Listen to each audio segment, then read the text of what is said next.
आप लोग आज़ाद मैदान मुंबई के सीएसटी मुंबई में यहाँ पर आप धरना दे रही हैं। यहाँ पर जानकारी मुझे कि आज 10-12 दिन से आप लोग लगातार हैं। जितने भी महाराष्ट्र के हर ज़िले से कम 100-150 की संख्या में आशा वर्कर भी यहाँ पर आए हैं। सब मिला करके 30-40 हज़ार की संख्या भी हो चुकी होगी।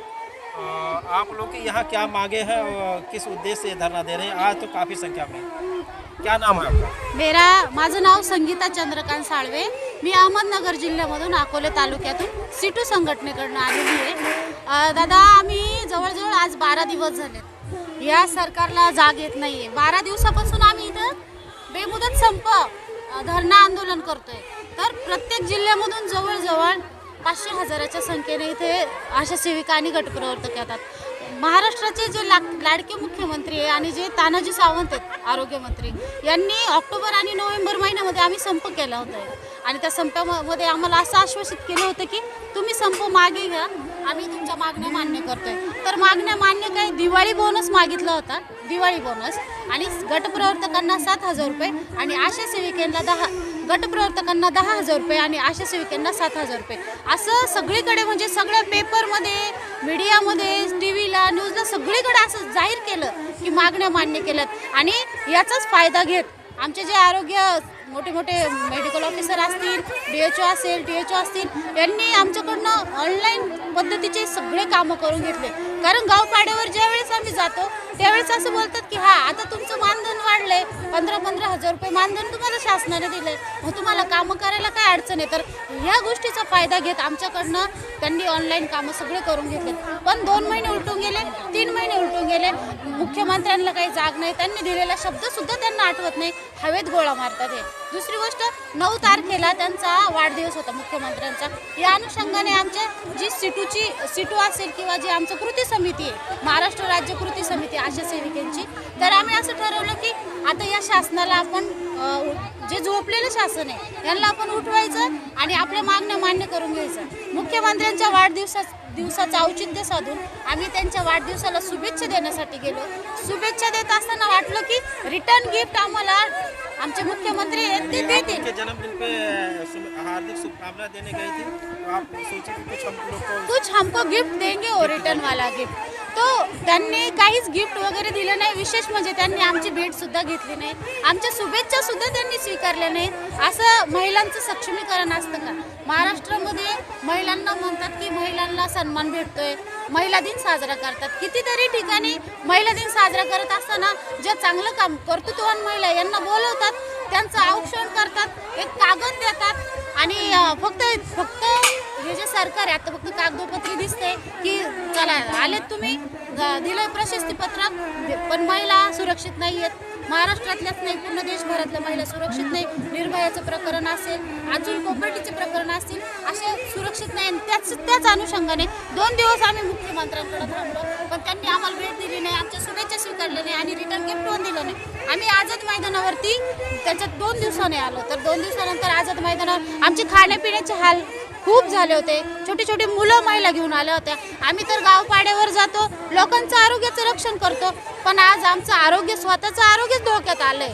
कितीतरी गरोदर माता इथे असतील, छोटे छोटे मुलं घेऊन आलेले असतील, पण सरकारला काही घेणं देणं नाही। त्यांना फक्त सत्तेचा माज, सत्तेची पोळी आणि त्यांना कसं कुठून पक्ष त्यांच्याकडे वर्ग होते ह्या भावनेत खरं म्हणजे एक खंत व्यक्त करावी लागते।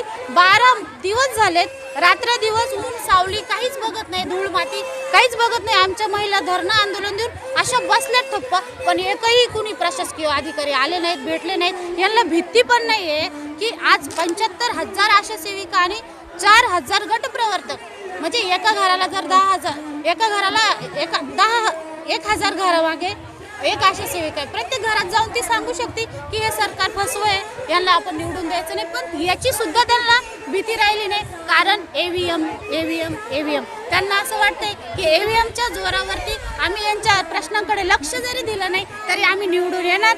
हे आम्हाला तुमच्या मार्फत सांगायचं आहे की त्यांना याची सुद्धा भीती राहिली नाही की EVM मुळे आम्ही कुठेही जिंकू शकतो। अहो मोदी साहेब, EVM पे आप भी भरोसा नहीं कर रही हैं? हम EVM पे भरोसा नाही करे हो, ते काय म्हणतात की इसलिए सरकार भी नहीं पसंद रही आपको। ही सरकार तुम्हाला माहिती आहे की ज्यांना निवडून देतच नाही आम्ही ते सरकार घटनाबाह्यवरती बसलेलं आहे. त्याच्यामुळे यांना काही वाटत नाही की एक देश एक राष्ट्र तर आणायचंय मोदी साहेबांना. हे फार चुकीचं आहे, लोकशाहीच्या विरोधातलं आहे. संविधान तोडायच्या मागे लागलेले आहेत हे लोक. पण आम्ही आशा भगिनी आरोग्याची सेवा लोकांना देतोय, आम्ही तोडू देणार नाही. EVM वर आम्ही गावगावी जाऊन गल्लोगल्ली जाऊन त्यांच्यावरती बहिष्कार टाकण्याचा निर्णय घेत आहोत. आमच्या या उद्या किंवा आज कॅबिनेटमध्ये आमच्या जर मागण्या त्यांनी मान्य केल्या नाही, आमचा GR काढून नाही दिला, आमच्या हक्काचं मागतोय आम्ही, यांना भीक नाही मागत आहे. जर दिलं नाही तर आम्ही EVM मशीनवर पण बहिष्कार टाकणार आणि मतदानावर पण बहिष्कार टाकणार आणि आमच्या मागण्या त्यांनी लवकरात लवकर मान्य कराव्या.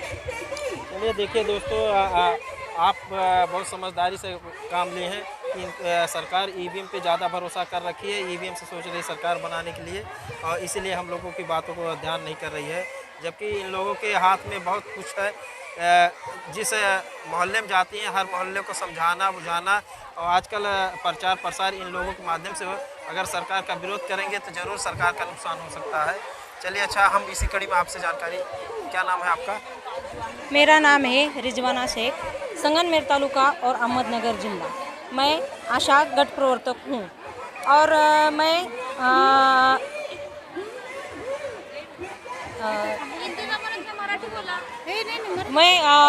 कम से कम 10-12 साल से मैंने आशा का भी काम किया है और सुपरवाइज़र का भी काम किया है, गट प्रवर्तक का भी काम किया है। इस काम में हमें इतनी दिक्कतें आती हैं, लेकिन क्या बोलते हैं ना, जब कोई वहाँ जाकर देखेगा, उतर कर देखेगा तो उनको वो दिक्कतें समझेंगे ना।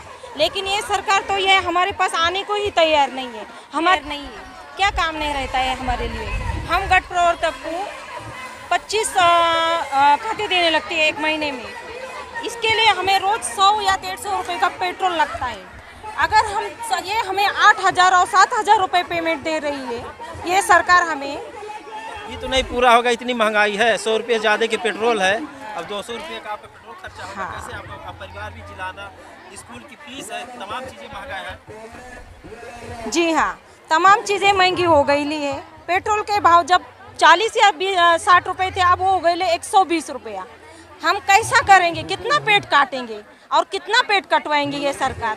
कब ये जाग आएंगी ये सरकार को, कब ये होश में आएंगी सरकार? अरे कुछ तो देखो, कुछ तो ये करो।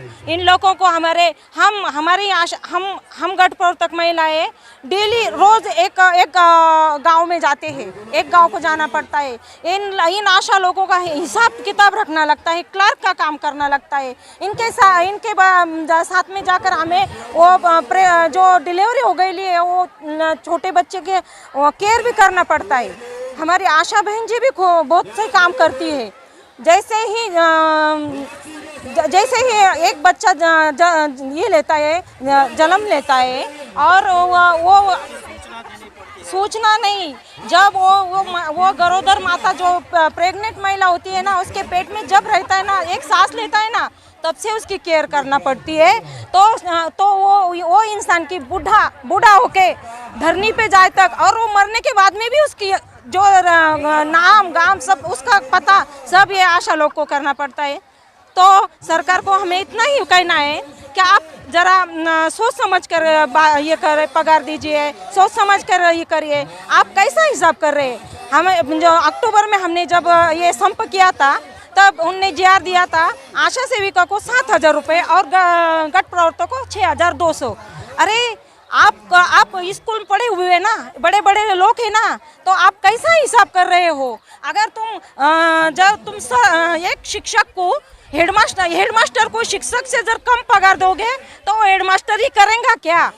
ये सोचो ना, हेडमास्टर ही करेंगे, उसको सारा स्कूल देखना है, उसको नहीं क्या वो सिर्फ एक क्लास देखनी है, उसको सारा स्कूल देखना। वैसे ही हमें पूरे आशा का पूरा गढ़ देखना है, और आप हमें सिर्फ कम मतलब आशा से भी तुम 6,200 जब पेमेंट दे रहे हैं, तो ये बात बिल्कुल ही गलत है। और आपको पहले से, मैं तो यही कहती हूँ कि आपको पहले से स्कूल में जाओ, पढ़ाई करो, और कौन सा पद कम है ज़्यादा है ये हिसाब देखकर आप पेमेंट करो। और मुझे इतना है, और एक बात कहनी है, हम ये आशा जो ये 10 और 15 ये 10,000 रुपये बोल रही है, इसमें काम करती है। अरे आप आकर देखो, वो जब इतने धूप में, बारिश में, कीचड़ में जब जाती है ना, ऐसा कोई नहीं जाता। हमारे तरफ रात में बड़े बड़े शेर निकलते हैं, तभी वो अकेली रात में अगर उसको फोन आया तभी वो आशा काम करती है। ऐसा कौन करेगा? कौन करेगा? आप इतने बड़े बड़े महंगे गाड़ी लेके फिरते हो, क्या आप उतर कर करेंगे ऐसे काम? नहीं करेंगे, कोई नहीं करेगा। और ये हमारी शेरनी आशा और गठ प्रोतक ही करती है, और इसे आप एक बिल्कुल ही कम ही कीमत देते हो, ये गलत है। और आपको लगता है, ये सरकार को ऐसा लगता है हमको इनकी ज़रूरत नहीं, हमको ईवीएम मशीन है, हम जीत जाएंगे, तो गलत है, हम बहिष्कार करेंगे। अगर आप जीत भी गए तो एक बात ध्यान में रखिए, ये तुम जो बोलते हैं ना मेरे माताएं बहनें, एक माता आज जो आई हो, सब कोई जो जितनी भी महिला आई है मेरी वाली, वो सभी माता है, उनके भी बच्चे। अगर एक माता की हाय लगी ना तो बर्बादी हो जाती है, लेकिन ये मेरी 75,000 माताओं के जब हाय लगेंगी ना, अगर जीत भी गए ना तो आप इसका उपभोग नहीं ले पाएंगे। इनकलाब